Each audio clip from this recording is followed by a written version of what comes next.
There is so much wisdom that you can learn from exploring different sacred sites, from learning more about ancient wisdom to ancient energy practices to learning even more about your own past lives. In this video, I'm going to share what I experienced from exploring different sacred sites in Peru in hopes that you receive some of the wisdom too. Hey, if you're new here, my name is IamSolTara. I'm a medium and I share alchemy practices from Atlantis and from ancient Egypt. If that resonates with you, I invite you to subscribe. So I've had the opportunity and was blessed to go to both Peru and to Egypt, and they're both very powerful central spiritual places for our planet.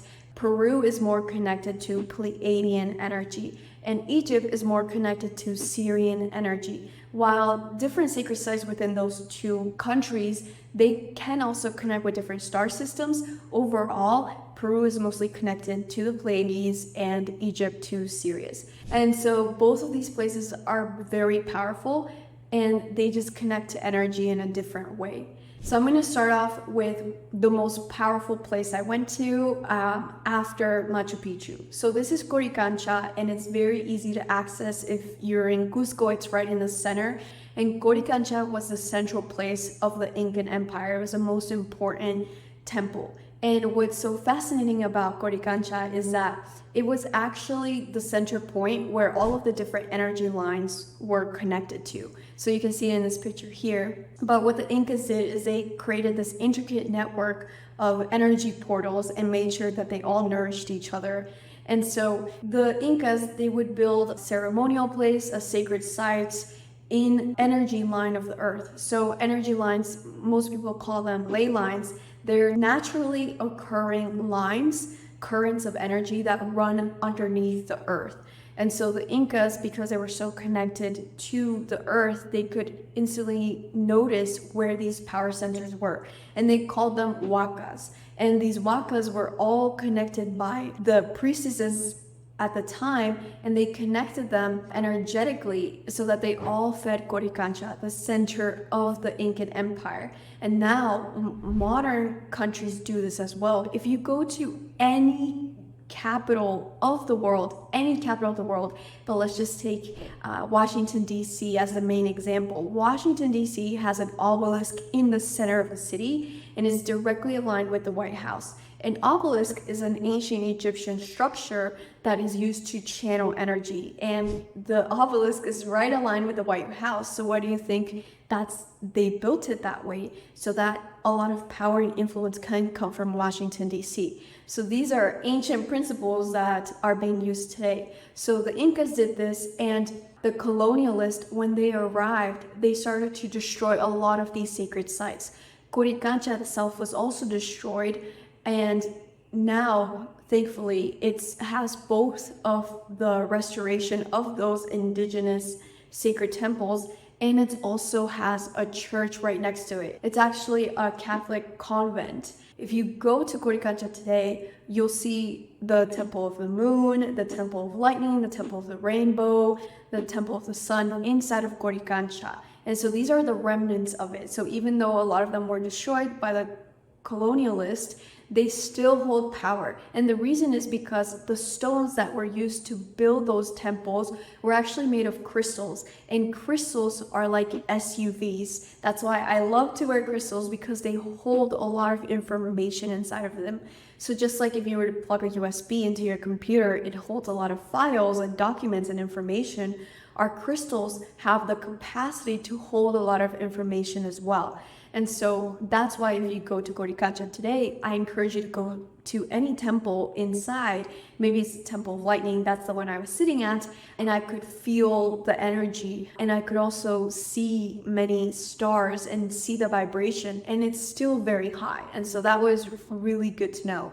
My other favorite place inside of Qorikancha is this special stone. It's actually one of two stones inside of the place that's covered by glass. That's how you can recognize it, because it's one of the most sacred stones. And so this one stone is cut into 14, 16 angles. So that's one of the reasons why they preserve it so much. But also the true power of it is the fact that it creates concentration of negative ions. So you actually just go stand there, you will feel your cells expand. At the time I was dealing with jet lag because I had a 19-hour flight, and then I didn't sleep and I just went to explore. And so I was jet lagged, I was tired, I was kind of having a headache. I went and I stood here in the stone, and my headache was gone. I could breathe better, like the cloudiness in my head left.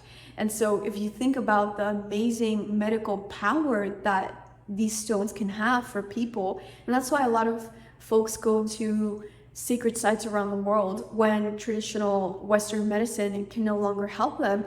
They go to explore sacred sites and go to connect with shamans in these places of the world, because the root cause of it all, it's not really treated by Western medicine, modern medicine, but it's actually in the root of our cells. If you can get to that root cause of why that disease is in the cells, and you can clear it out from there or add vitality into your cells directly, you can imagine what that can do to your physical health. Okay, and then another site that you can explore, which is inside of Cusco itself, is Tambomachay. And so this is Incan sacred site. They would do ceremonies there. The fountain of youth is there. And it was funny because one of the locals told me that they use that sacred water. It feeds into the local brewery. And that Peruvian beer won like the international gold standard or like first place or something. So it's funny that, you know, the best beer is getting fed holy water, and that's why it became the best beer. I mean, at a soul level, everyone knows, you know, your soul will recognize these sacred things. One of the things when you're exploring sacred sites is that you have to go where your intuition is guiding you to go. So I actually climbed some ropes, and it's okay, I wasn't the only one, and they allowed me to do this.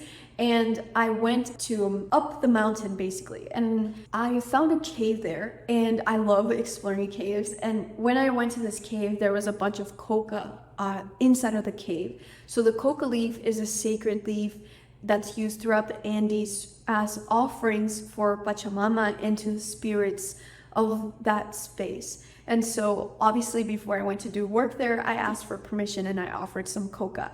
And so I went to sit there, and I connected with my cousin who had passed away 2 months before. And so when you go to portals or to sacred sites, which are portals, most of them, if not all of them, it's easier to connect with other dimensions this way. Not just with your spirit team, not just with galactic beings, but also with your loved ones. And so if you've been missing someone who maybe is not in this physical world, know that they're still there in another world.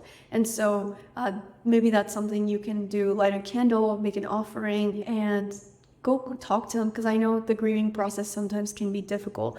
And sometimes we just need sort of that sense to know that they're okay, or if they have any messages for us. Then this is my favorite place I went to right before Machu Picchu. Machu Picchu and this place are very close. And this is the Temple of the Moon in the Sacred Valley. So this is actually the temple of the feminine. It's the temple of fertility and of the moon, La Luna. And this is where we had one of our initiations with Maria Pasa, who is a 98-year-old Incan high priestess. And so after we did that initiation, we went to explore the site, and I went to one of the seats where the musas are, Incan priestesses, where they would used to sit. And so I sat there and I was asking them questions. I asked them what I needed to know, and they told me that it is a very long road ahead. And honestly, I was not expecting to hear that. It's not what I wanted to hear, but sometimes it's what we need to hear. And one of the things to know about this evolution of consciousness that we're moving through, it's a 26,000-year-old cycle that we're ending right now, and a new one is emerging. So for us to expect that the fifth dimensional Earth is going to happen in 100 years, you know, it's going to happen by 2033, 2030, it's unrealistic. It's a long evolutionary process, but that is for the collective. So collectively, it's going to take some time for us to build fifth dimensional schools, educational systems, health systems, political systems, economic systems, cultural systems, like physically, right? For individual timelines, we could already be in the fourth, fifth, sixth dimensional frequencies even though the earth as a collective is not there, we can already tune into those frequencies because those versions of earth are already existing, even though they may not be in the material plane yet. And so, this is a marathon, it's not a sprint. But one thing that I really loved about this message is that I could feel the solid support from them. And this message is not just for me, it's for all of the divine feminine. If we look at history, the divine feminine within the patriarchal structures that we've been living in has been demonized. Even if you look at Hollywood movies, like just look at Scarlet Witch, right? Like she was portrayed as this horrible, horrible person, but she was actually doing everything from love. If you look at the narratives that were fed, oh, witches are bad because they're talking to animals, they're working with herbs, they're talking to the moon at night. Like, we've been demonized for our practices and continue to be demonized for these practices. And what we need to do is we need to stop fearing those practices, stop fearing our power, and return to that. And this is going to take time. And also it requires allyship from the males in our culture. It's no longer a power struggle between females and males. Yes, the divine feminine has to rise because the divine masculine has been dominating the culture. It's not about divine feminine dominating the culture in these next 26,000 years. It's about both of them working together in harmony for this fifth dimensional new earth that we are building now. And one of the reasons why I love this temple so much is because I could feel held and nourished. And so as you're going through your own journey of opening up the divine feminine power and wisdom within you, and divine feminine is not just women, divine feminine exists within every single person. It transcends the human labels of sex and gender. So every being on this planet has both divine feminine and masculine energy.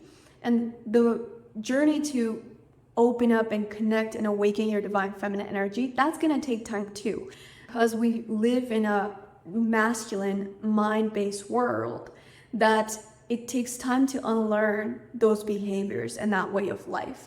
Right? We're learning a new way of being. We're learning a way to live via the heart, via this feminine center. And so have compassion with yourself. And, it's a consistent practice that we have to make. It's a long journey ahead, but you are supported by such amazing beings, not just in this plane, like your soul family, but also in other planes by your spirit team. And so even though that was not necessarily the message I wanted to hear, even though I knew that, it was a good reminder. And after that, I just went and I kept walking and I went to this fairy cave, and the fairies totally lifted up my energy because they were just so joyful.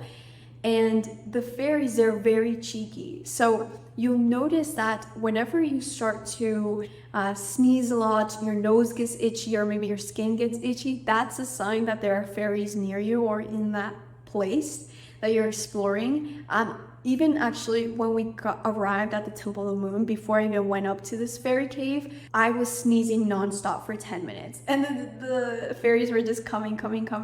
And so it wasn't necessarily a physical fairy cave, it was actually a stone. And I was merging with the stone, and then I asked for permission to go inside of the cave.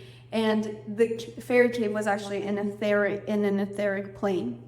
And so I obviously asked for permission first. It's very important that you always ask for permission first and always do these things safely. If you want to learn how to astral project safely and open up your 5 psychic abilities safely, I invite you to check out the Golden Age Alchemy Academy in the description of this video, where you will learn to open up your 5 psychic abilities in a safe way.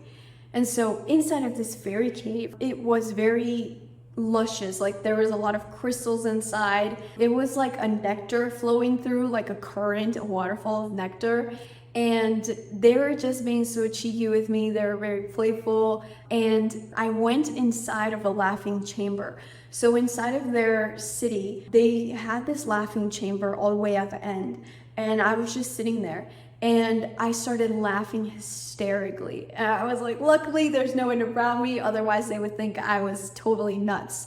And so human emotions are very intense for etheric beings. So for example, even though joy and laughter is a very positive and high frequency, high emotion, it is still very intense to these beings. So I wanted to make sure I didn't like blow out their fuse or like didn't cause distress on them. So what I did is I sent my laughter down into like their power center. So just like humans have electrical grids, solar power grids, wind farms to generate our electricity and energy for us, so that these beings, so I sent all of my energy there to power them up. And then after that, like we were just having fun, like we were joking back and forth, and they're very cheeky. So if you ever do explore some fairies, they're just like that. That's their personality. Don't take it personally and just have fun with them. And one of the lessons I learned from these fairies is like just the joy of being. Even like we didn't even have to joke back and forth. Like they were naturally, joy is their vibrational foundation, like their natural state. And so I really love that message, the joy of being. Further down, there was actually some water nymphs, and I didn't really know about water nymphs before. I actually was connected to them. I kind of saw them sort of like as bees with like enormous wings, but in the water.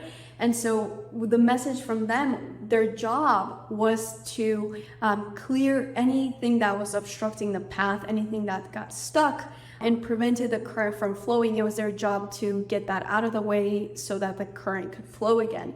And so the message that I got from them is that, they do this work. Maybe it's not the most fun work, it's tedious to move things that are getting stuck, but they do that without getting annoyed or frustrated.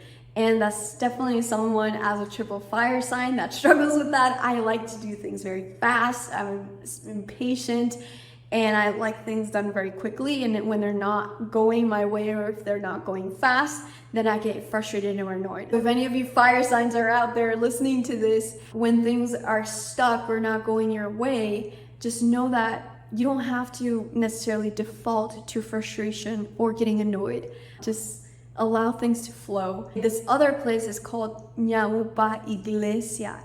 And this is a portal. And this one is one of the places that actually looked like a portal. It's like this dome. And this is a very ancient site, traces even before the Incas. And here there's a door on the side of the mountain. And in this door, there is a portal. So it takes you onto a different realm. And so I went in and out of this portal 3 times because there's just so much to explore. It basically shot me out to the stars. And so I went out, and I kept going further and further out. And it felt like it wasn't even other galaxies or stars. It felt like there were other universes. And I was like, oh, okay, this is very overwhelming. And so I came back and I took a little break, and then I went back in. And the second time I went in, it was kind of like the void space, the nothingness and everything. And when I was here, I started getting pain in my left womb, like my left ovary. And that's never happened to me. It's usually like, the whole sacral chakra, the whole womb, but it was specifically the left. And the left side of our bodies, for most of us, is our feminine energy. The right side is the masculine energy. Again, has nothing to do with sex or gender. We both have this.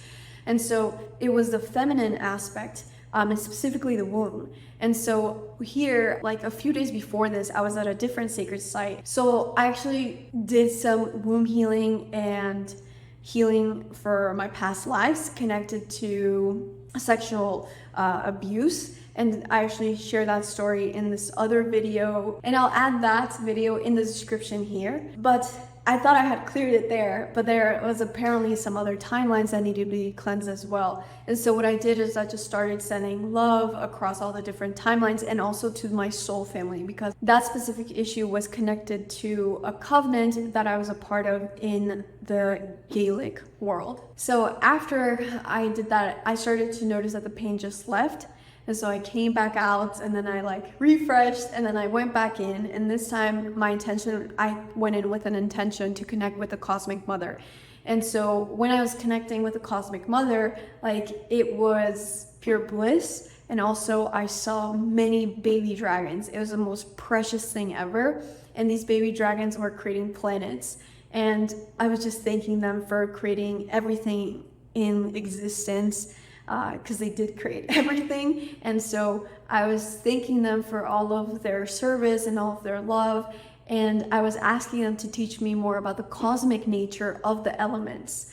And then the next day, after I was connecting with fire, I was fire keeping for the group. And when I was doing that, the fire actually started to show me its feminine aspects, because we think of fire as masculine, being an electric element, but fire is also a magnetic element if you think about Goddess Sekhmet, Goddess Bridget, and the creativity behind fire itself.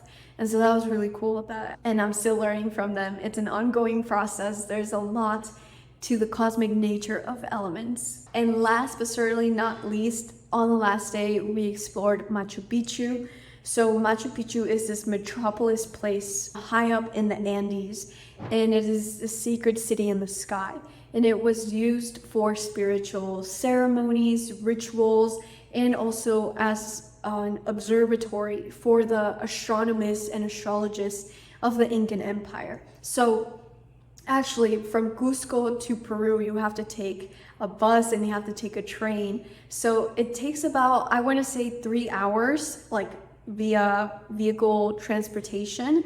And hundreds of years ago, what they did is the Incan royalty, they would actually walk from Cusco to Machu Picchu as a sacred pilgrimage. So this is a very long walk that they did, and it was an opportunity for them to do some self-reflection.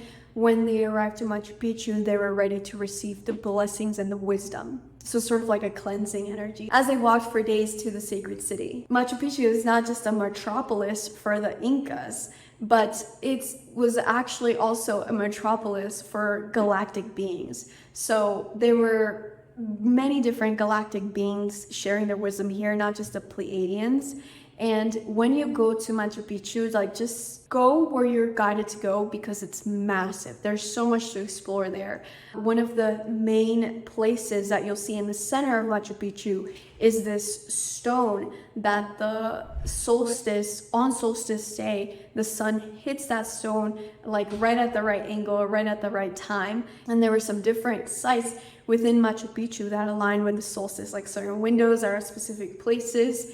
And the solstice and equinox celebrations were done in Machu Picchu. Again, it was the most spiritual place for the Incan Empire. And it's fascinating because it was so high up, but it's also surrounded by glacial mountains. And a lot of the wisdom is kept in the ice. And so that wisdom was also being sent to Machu Picchu. And whenever you go to explore any sacred site, even beyond Peru, like, you're going to be guided to know what to do. So at the beginning of this video, I said, like, you connect with your past lives. It's because many of us were so drawn to Egypt because many of us had past lives there. We're so drawn to Korea. We're so drawn to Brazil because we've had past lives there. And so when you go and you finally reach these sacred places, or even these lands, like, you could be in a city and still feel the connection of it, you'll be guided to do certain things. So for example, when we went to the stone in the center where that is directly aligned with the solstice, it is right in front of the temple of Qorikancha. So Qorikancha is the creator god for the Incas and for many other tribes in the Andes. And Qorikancha has this temple there in the center, and they would do a lot of the offerings there. And so my wife Honey, she didn't know any of this, and the tour guide only told us this after, but she was kneeling in front of that temple, and she told me that she saw Qorikancha flying over his temple, and he had the legs of a puma, he had the condor wings, and he had the head of the snake, so just the face of the snake. And then I went to this other stone that was in the middle, and I put one knee down and I started to chant to the stone. And then after, the tour guide told us that people would usually kneel in front of that temple, and so your body's going to know exactly what it needs to do, so that's why you have to listen to it. I was also told to put my Andean cross on top of this stone so that I could see its geomagnetic power. And so I'll put the video right here for you to see it yourself. So you can see the circular motion that's being created from the electromagnetic fields of the stone itself. And this is just a representation of the energy that maybe we can't all see with the physical eye, but it's definitely there. So this right here is the most spiritual stone in all of Machu Picchu, according to our tour guide. For me personally, this is where I felt the strongest connection, but probably it was also because it was the most quiet place in all of Machu Picchu because it's very touristy. And this is the stone connected to Pachamama. So Pachamama is goddess of earth for the Incan people, and they would do a lot of offerings, a lot of ceremonies here. And you could honestly just get pulled into the void space. Even as I'm sharing this with you, my heart just totally expanded. So as you see this picture of the sacred site, just connect with its energy, just open up your heart and breathe with it, because it's carrying a lot of feminine energy and so much wisdom as well. And these pictures right here are of the observatories that the Incas built. So these are actually stones, and then water would fall on them like via the rain, or they would just put water on them, and then the astrologers and the astronomers, they would observe the water to see the reflections of the stars. So that is how they would learn more about the sky. So it's just fascinating how the Incas and the predecessors to the Incas would learn how to connect with the elements in such deep and varied ways. And I hope that you got some wisdom from the beings that I connected with and from these sacred sites themselves. You don't necessarily always have to go to a sacred site to experience its power. You can also connect with it via pictures or via crystals or via astral projection to connect with these sacred sites, because after all, everything is inside of us. And if you want to learn how to astral project safely, you can learn more about that inside of the Golden Age Alchemy Academy, and I will add the link in the description of this video. And you can watch the video right here for how to explore sacred sites. Much love, Alchemist.